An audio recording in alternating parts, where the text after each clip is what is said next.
Welcome back mga kalapatids.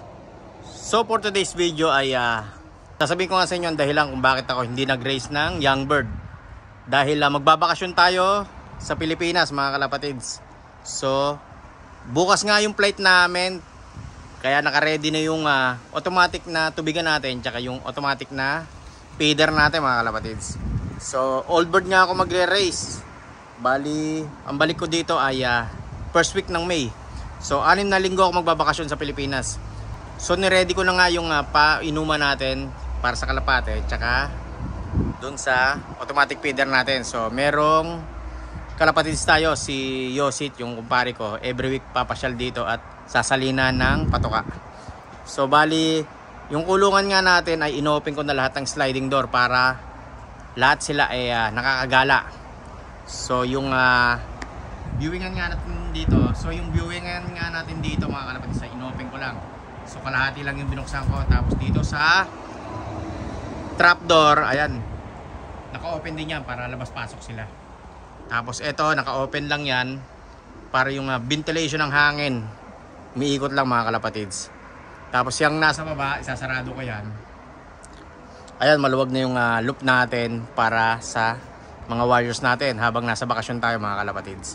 So papakita ko nga pala sa inyo yung ginamit kong automatic water na inuman ng mga kalapati natin, tsaka yung sa patuka natin mga kalapatids. So kaya hindi ako nag-race dahil babakasyon tayo ngayong Marso. So flight na nga namin bukas ay 6 AM ng umaga. So Christchurch to Sydney, Australia, tapos Sydney, Australia to Manila mga kalapatids.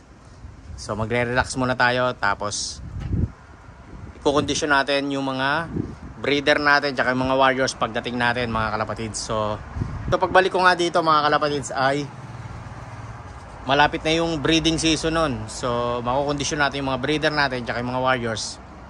So makakapag-training tayo agad na maaga para sa old bird race sa end of August mga kalapatids. So pakita ko sa inyo yung nakareding tubigan nila mga kalapatids at yung sa automatic feeder. A few moments later. So mga kalapatids, yan yung automatic na tubigan natin, yung ginawa natin ng 2022, yung nagbakasyon tayo mga kalapatids. So ayan, diretso yan, yung hose na yan papunta dito, mayroon siyang valve dyan sa loob ng balde, tapos papunta dito sa loob mga kalapatids. Ayan, so bali yung tubigan natin, 3 dyan, tsaka dito sa kabila 3. So nagamit na natin yan last 2 years ago.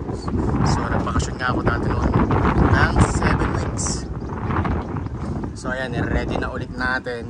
Titingnan natin kung may leak ba. So wala naman leak. Tapos yung patukaan natin mga kalapatids, ito naka-ready na. Yan yung patukaan natin na ginawa. Bali 8 butas yan. Tapos ito, isasalin na lang dito yung feeds niya pag bumaba na mga kalapatids. So meron tayong kalapatids na pupunta dito sa loop natin every week. Si Yosit nga pala yung kumpare ko. So salamat. So bali may naka-ready na tayong 6 na balde ata o 7 balde yun, puno ng feeds. So every week pupunta siya dito, sasalinan lang niya ng patuka. So ayan yung inuman natin mga kalapatids. So last year nga, bali yung ibong kata no, nasa 29. Bali ito lang yung loop ko. Itong young bird section natin, yung gitna. So ngayon malaki na yung pag-iiwanan natin ng loop. So 3 division to, yung cock, hen, tsaka yung section natin. Ayan, maluwag na. Tapos ito, bubuksan ko lang yan para yung hangin niya labas-pasok lang mga kalapatids. Pero itong nasa baba, ibababa natin yan. Tapos ito na yung mga ibo natin. So bali nasa 36 ata to, 37 mga kalapatids. Ayan yung mga breeder natin. Tapos yung panglaban natin mga kalapatids. Ayan, nandyan lahat. Tapos itong nasa baba, open lang yan mga kalapatids.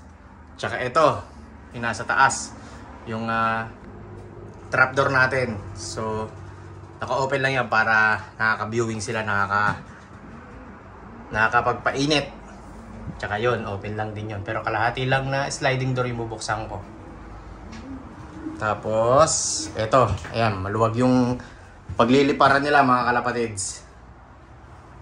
Napakahaba niyan, kaya hindi sila may stress kung nakakulong lang sila ng 6 na linggo mga kalapatids.